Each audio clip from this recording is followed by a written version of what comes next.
በስመ አብ ወወልድ ወመንፈስ ቅዱስ አሐዱ አምላክ አሜን። እንኳን ለሊቀ መልአኩ ለቅዱስ ዑራኤል ወርሃዊ መታሰቢያ በዓል እንደዚሁም በዚህች ዕለት ታስበው ለሚውሉ ቅዱሳን ዓመታዊና ወርሃዊ በዓላቸው በሰላምና በጤና አደረሳችሁ አደረሰን። ክቡራን የቻናላችን ቤተሰቦች ይህን የየዕለቱን የጸሎት መርሃ ግብር የምናቀርብበትን መንፈሳዊ ቻናላችንን ሰብስክራይብ ያላደረጋችሁ ሰብስክራይብ በማድረግ ቤተሰብ ይሁኑ። ይህን ቪዲዮ ለብዙዎች ክርስቲያን ወንድም እህቶቻችን እንዲዳረስ ላይክ እና ሼር በማድረግ ጀምሩ። ኮሜንት ላይም በመግባት የሊቀ መልአኩ የቅዱስ ዑራኤል ምልጃና ጸሎት ሁላችንን ይጠብቀን እያላችሁ በመጻፍና ጸሎቱንም እስከ መጨረሻው ድረስ አብራችሁን በመጸለይ እንድትከታተሉን ስንል በሊቀ መልአኩ ስም እናሳስባለን።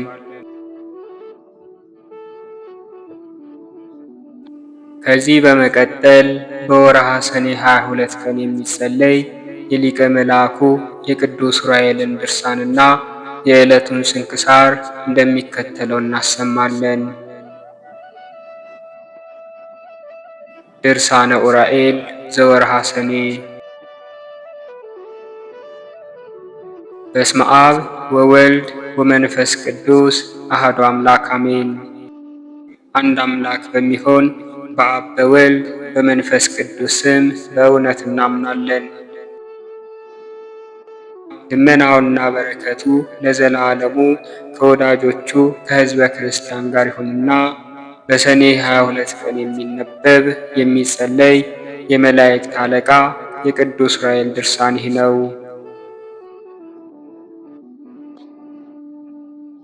በኢትዮጵያዊ ንጉሥ በዳግማዊ ዳዊት ዘመን የሸግላ ሀገር አስተዳዳሪ የሆነ አንድ ሰው ነበር። ይህም ሰው የመላእክት አለቃ ቅዱስ ዑራኤልን በጣም አድርጎ ይወደው ነበር። የዚህ ሰው አባቱ አስቀድሞ የትግራይ ሀገር አስተዳዳሪ ስለነበረ እርሱንም ንጉሡ መስፍን አድርጎ ሾመው። የተወለደው አክሱም ሲሆን ትውልደ ነገዱ በንጉሥ ሰለሞን ዘመን ከልጁ ጋር ታቦተ ጽዮንን በመከተል የሰራዊቱ ሹሞች ሆነው ከመጡት ስማቸው ዮፍታሔና ጌዴዎን ከተባሉት ወገን ነው።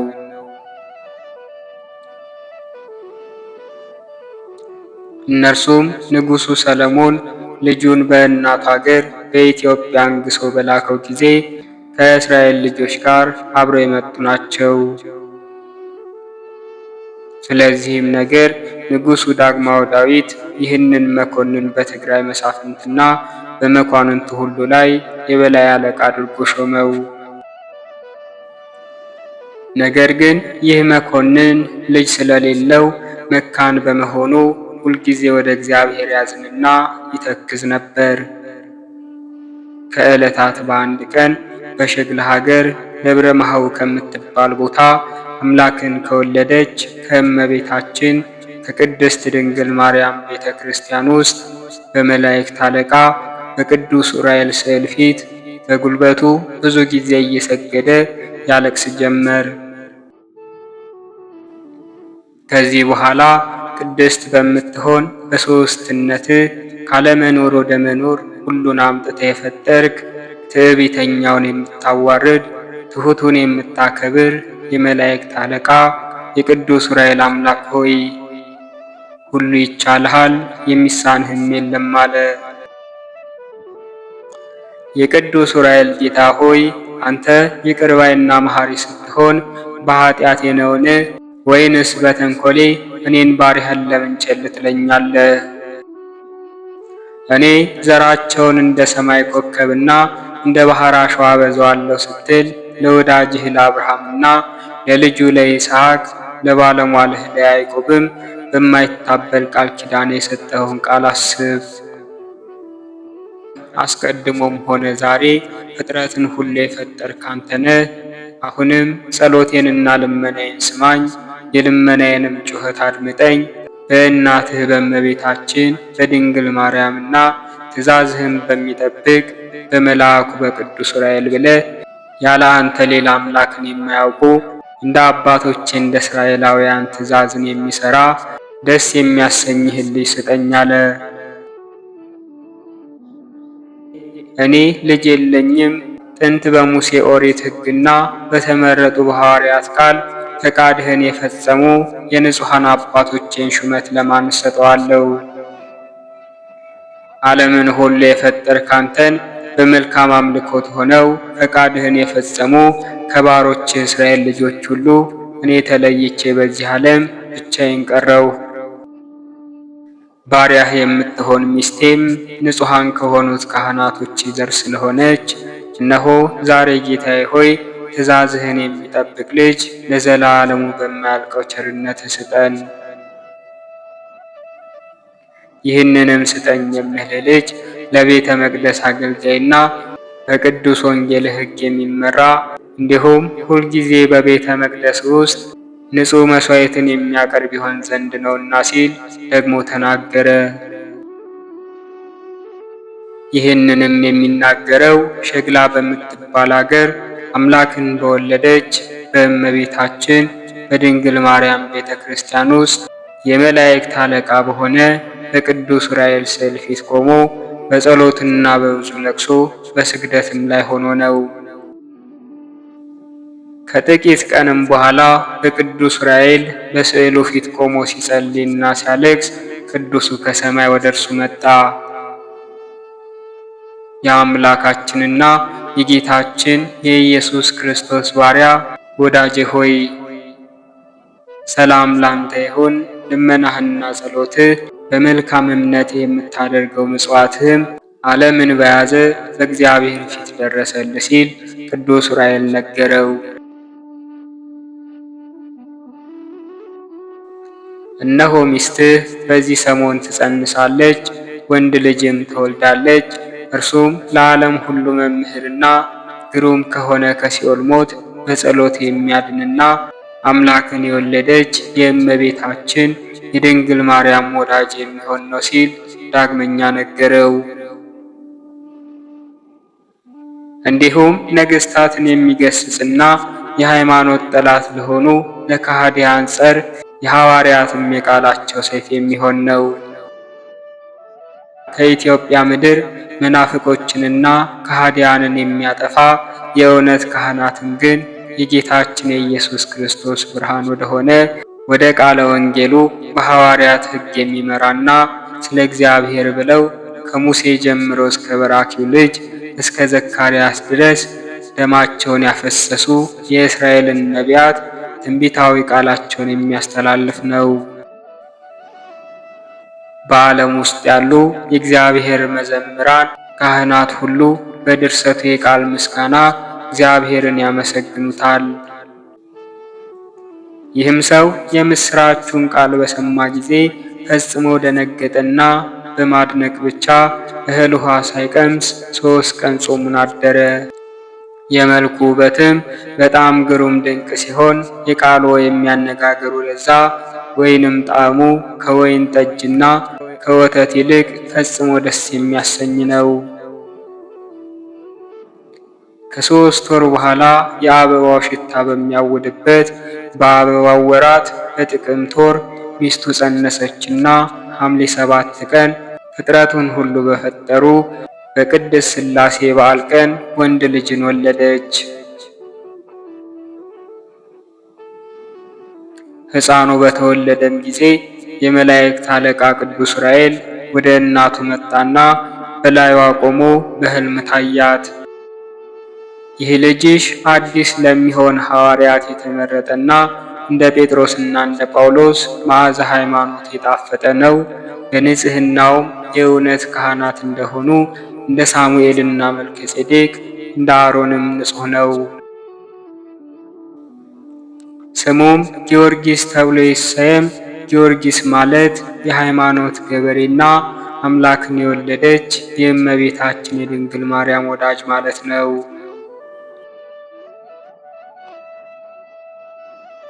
የኢየሱስ ክርስቶስ ሰማዕት የሆነ እንደ ልዳው ጊዮርጊስ በቀናች ሃይማኖት የሚጋደልና በነገሥታትና በጳጳሳት በሊቃነ ጳጳሳት ዘንድ የተከበረ ይሆናል። ስለዚህም የተነሳ ስሙን ጊዮርጊስ ብለው ሰየሙት። የሐዲሳትን መጻሕፍት ይማር ዘንድ ለሐይቁ መምህርና ለዐቃቤ ሰዓቱ ለአባ ሰረቀ ብርሃን ሰጡት።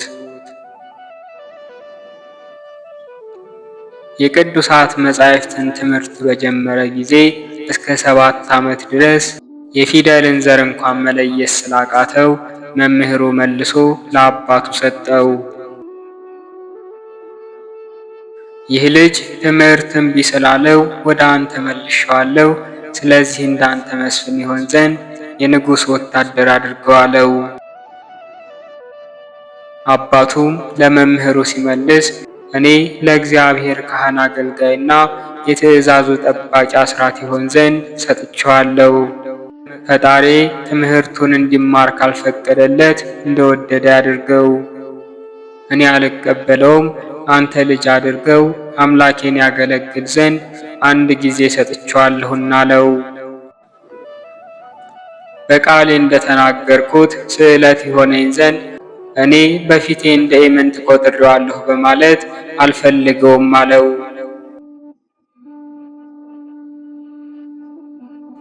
ከዚህ በኋላም መምህሩ ከአባቱ ዘንድ ወደ ሐይቅ የባህር ደሴት መልሶ ወሰደውና ለመነኮሳቱ አገልጋይ አደረገው።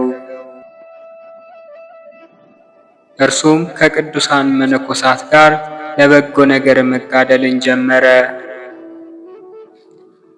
መነኮሳቱም በየጊዜው 3,000 ከ300 ስግደትን ሲሰግዱ እርሱም ከእነርሱ ጋር አብሮ ይሰግድ ነበር። 9 እንቅብ እህል ሲፈጩ እርሱም እንደዚሁ ይፈጫል። የመጻሕፍት እምነት ሳይኖረው በእምነትና በተሰጠው ዕውቀት ይሰግዳል።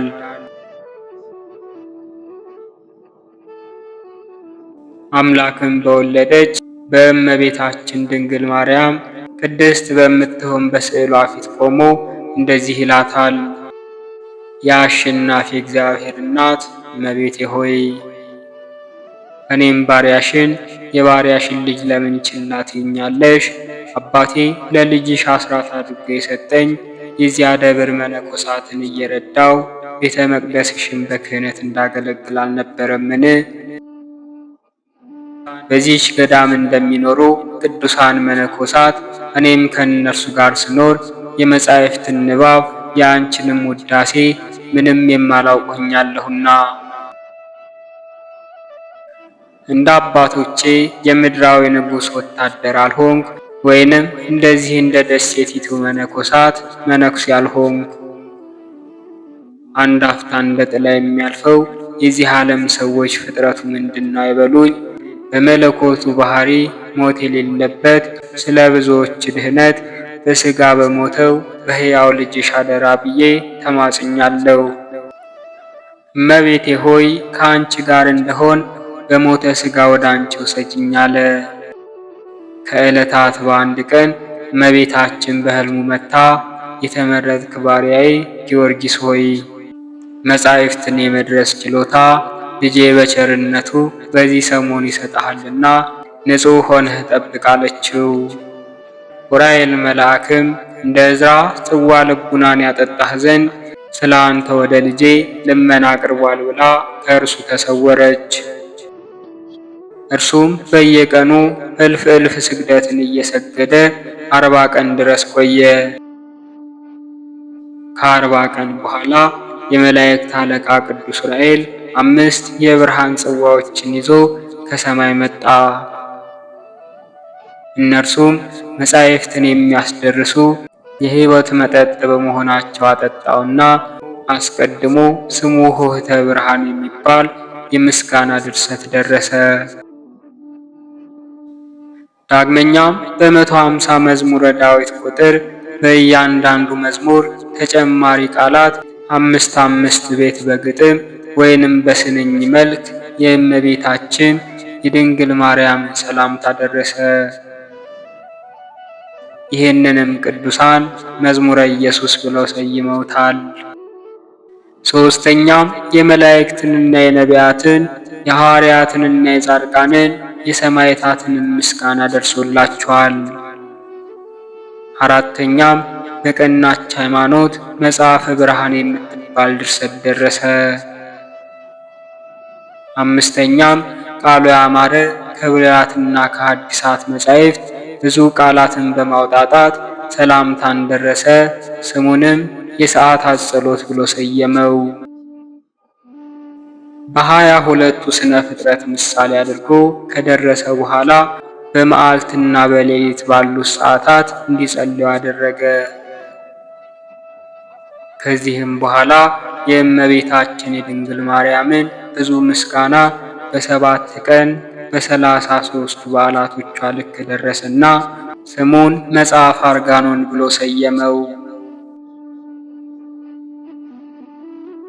ስለዚህ የዳግማዊ ዳዊት ልጆች ለሆኑ ነገሥታት መምህራቸው ሆነ።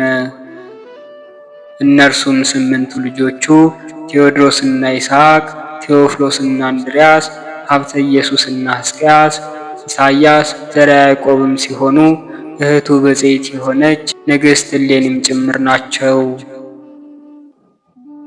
81ዱን የነቢያትንና የሐዋርያትን መጻሕፍት ከነትርጓሜያቸው አስተማራቸው። ዳግመኛም የቀናች ሃይማኖት አካላዊ ቃል ከሥጋ ጋር እንደሆኑ መዋሃዱንና ከመልካም ሥራ ወይንም ከመልካም ምግባር ጋር ያስተምራቸው ነበር። ስለ ጌታችን ኢየሱስ ክርስቶስ ስም በመጻሕፍት ቃልና በመለኮት ኃይል እየተከራከረ እየተጋደለ መናፍቃን አላውያንን ድል አድርጓቸው በቀናች ሃይማኖት እውነተኛ ሰማዕት ሆነ። ከዚህ ከኃላፊውም ዓለም ድካም አረፈና መንግሥተ ሰማያትን ወረሰ። ይህ ሁሉ የተደረገው የመላእክት አለቃ በሆነ በቅዱስ ዑራኤል ልመናና በአማላጅነቱ ነው። የቅዱስ ዑራኤል ጸሎቱና ልመናው እንደዚሁም ጥበቃው ከሁላችን ከሕዝበ ክርስቲያን ጋር ለዘላለሙ ጸንቶ ይኑር አሜን።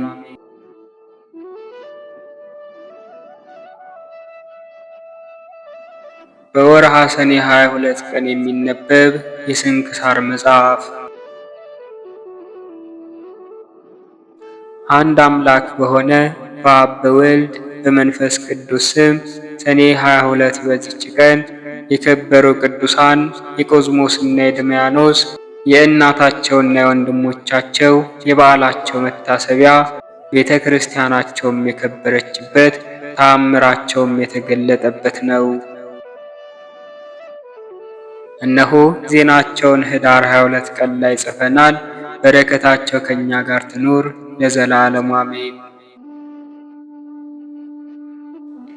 በዚህችም ዕለት ለመነኮሳት መጀመሪያቸው ለሆነ ለከበረ እንጦንስ ረድ የነበረው የዋህ ጳውሎስ አረፈ።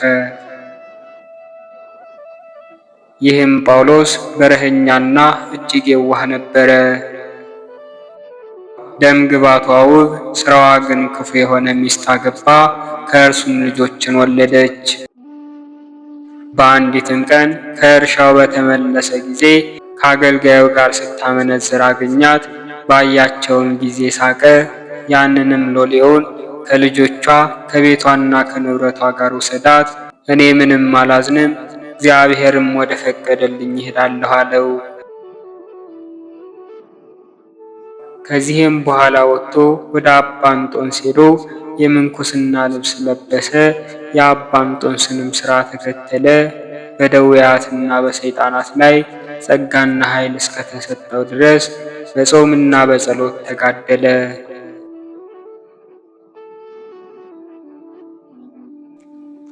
በአንዲትም ዕለት ጋኔን የያዘውን ሰው ያድነው ዘንድ ወደ አባ እንጦንስ አመጡ።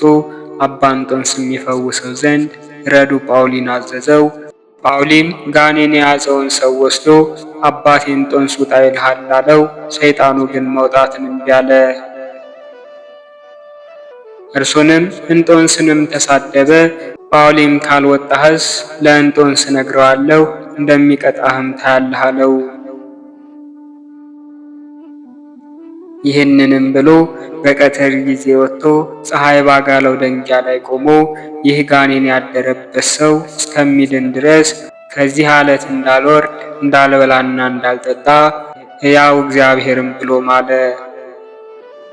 በዚያንም ጊዜ ጋኔኑ ጮኸ፣ በታላቅ ዘንዶ አምሳልም ከሰውየው ላይ ወጥቶ በኤርትራ ባህር ውስጥ ገባ። ይህም የዋህ ጳውሊ የሰዎችን ሥራ ሁሉ እያየ ስለ ኃጥአን ያለቅስ ነበር፣ ስለ እነርሱም ይማልድ ነበር። በመልካም እርጅናም በሰላም አረፈ። ለእግዚአብሔር ምስጋና ይሁን። እኛንም በዚህ የዋህ ጻድቅ ጸሎት ይማረን፣ በረከቱም ከእኛ ጋር ትኑር ለዘላለሙ አሜን። አነሳስቶ ላስጀመረን አስጀምሮም ላስፈጸመን ለልዑል አምላካችን ለቅዱስ እግዚአብሔር ምስጋና ይሁን።